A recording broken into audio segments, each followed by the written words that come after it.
Ahora vamos a ver específicamente las tablas y gráficos. Habíamos visto que los tipos de soporte eran enunciados, tablas y gráficos. Habíamos dicho que los enunciados se utilizaban cuando teníamos poca cantidad de datos y simplemente son unas oraciones en donde se presentan esos datos. Las tablas tienen varios elementos que nosotros tenemos que tener en cuenta y que son importantes reconocer y también ponerlos cuando nosotros confeccionamos una tabla. El título es lo que nosotros nos presenta la tabla y nos dice no solamente de qué se trata, sino cómo están expresados los datos. El encabezamiento es lo que a nosotros nos dice qué es lo que contiene cada una de las columnas. Luego tenemos los conceptos, que son el nombre del dato, o sea, normalmente están expresados en la primera columna y nos dicen, si, en caso que ese dato sea cualitativo, ahí está la cualidad, si es cuantitativo está el número, y es el dato que luego nosotros veremos en la parte del cuerpo de la tabla, cuántas veces se repite cada uno de esos datos a través de la frecuencia, que es lo que nos va a mostrar en el cuerpo de la tabla. Al pie siempre o puede haber una información que es muy importante. Puede ser alguna información general o la fuente. La fuente es muy importante porque nos va a decir qué tan confiable es la información que tenemos en la tabla. Si nosotros no tenemos la fuente en la tabla, todos los resultados que nosotros tengamos en la tabla, todos los valores, no nos van a servir para llegar a ninguna conclusión porque no sabemos qué tan confiables son. Tengo distintos tipos de gráficos. El primer gráfico que vamos a analizar es el histograma de frecuencia. ¿Qué es un histograma de frecuencia? Es lo que se conoce como gráfico de barra. Los gráficos de barra pueden tener las barras juntas, pueden tener las barras separadas, pueden tener las barras horizontales, incluso pueden ser de diferentes colores.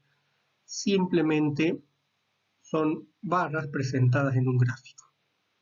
No me importa, lo que pueden ver en algunos libros, de cuáles son las técnicas de confección de estos histogramas de frecuencia o gráficos de barra. Lo que me importa es que los puedan reconocer y que puedan graficar de alguna de las formas estas frecuencias que pueden ser tanto las frecuencias relativas, absolutas o acumuladas, ya que el histograma de frecuencias me sirve para graficar cualquier frecuencia. Otro gráfico que tenemos es el polígono de frecuencias. El polígono de frecuencias es el que nos marca puntos unidos por una línea. Puntos pueden ser de colores, puedo tener incluso más de una línea dentro del mismo gráfico marcándome diferentes cosas y en algunos casos se unen esas líneas hacia el eje de las X para que yo pueda ver bien el dato siempre y cuando no me confunda con un histograma de frecuencia. Otro gráfico es el diagrama de Pareto. El diagrama de Pareto parte de la lógica de Pareto que me dice que yo tengo que poner al principio lo que es más importante. Es decir, darle más importancia a lo que tiene en este caso mayor frecuencia. De esta forma, el diagrama de Pareto no va a tener los valores ordenados según su orden del valor del dato, sino que van a estar ordenados desde el de mayor frecuencia al de menor frecuencia. Obviamente, en estos gráficos no tiene ningún sentido hacerlo para frecuencias acumuladas. Únicamente puedo graficar frecuencias absolutas o frecuencias relativas sin acumular. En algunos casos se pone una línea con las frecuencias acumuladas para acompañar el gráfico y yo pueda ver qué tan importante es esa parte que yo pongo primero en el total. Obviamente que esta acumulación no corresponde a la frecuencia acumulada que nosotros habíamos hecho con los datos ordenados, Esta es una nueva frecuencia acumulada que se acumula a partir de el orden de los datos planteados para hacer el diagrama de Pareto. También se pueden hacer la gráfica en colores y agregar esa línea también con colores, cumpliendo la misma lógica. Otro gráfico que tenemos es el gráfico de ojiva. El gráfico de ojiva básicamente es un polígono de frecuencias acumulado. Cuando yo digo un gráfico de ojiva, estoy diciendo que es un gráfico en el cual yo puedo representar únicamente cualquiera de las frecuencias acumuladas. Puede ser la frecuencia absoluta acumulada, la relativa acumulada o la porcentual acumulada. Pero solamente esas tres frecuencias son las que yo puedo representar en este gráfico. Este gráfico lo que tiene siempre va a ir subiendo, puede presentar alguna meseta, o sea, si en algún valor no acumulo nada, ser más plano, pero lo que nunca puede hacer es bajar en algún momento. Si yo tengo un gráfico de ojiva que en algún momento baja, quiere decir que yo no ordené adecuadamente los valores antes de hacer el gráfico. Como yo trabajo con frecuencia acumulada, los datos tienen que estar correctamente ordenados para su cálculo y recién ahí voy a poder hacer un gráfico de ojiva.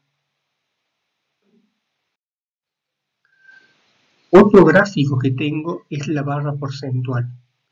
La diferencia que tengo con el gráfico de barras que habíamos visto es que tengo barras, pero que tienen marcada cierta participación de los datos, o sea, la frecuencia de los datos dentro de la barra. Puedo tener una combinación de los gráficos donde tengo el total y tengo la participación. Normalmente la barra porcentual se utiliza para calcular, por ejemplo, los mismos datos sacados en dos periodos de tiempo. Y de esta forma puedo tener en cuenta el total y también la participación. También pueden hacerse horizontales de cualquiera de las dos formas. Otro gráfico que tengo es el círculo radiado. El círculo radiado es lo que nosotros conocemos como gráfico de torta. Para poder construir adecuadamente el círculo radiado, necesito tener calculadas las frecuencias relativas. Luego puedo presentar las frecuencias absolutas, pero si no tengo calculado las frecuencias relativas, va a ser muy difícil construirlo adecuadamente. Y normalmente se utiliza para mostrar las frecuencias relativas. Puede ser en 3D, le puedo agregar toda la información que yo considere, pero siempre lo que voy a tener que tener en cuenta es lo que les dije anteriormente, de tener calculado la frecuencia relativa para poder construirlo. Y con esto ponemos fin a tablas y gráficos.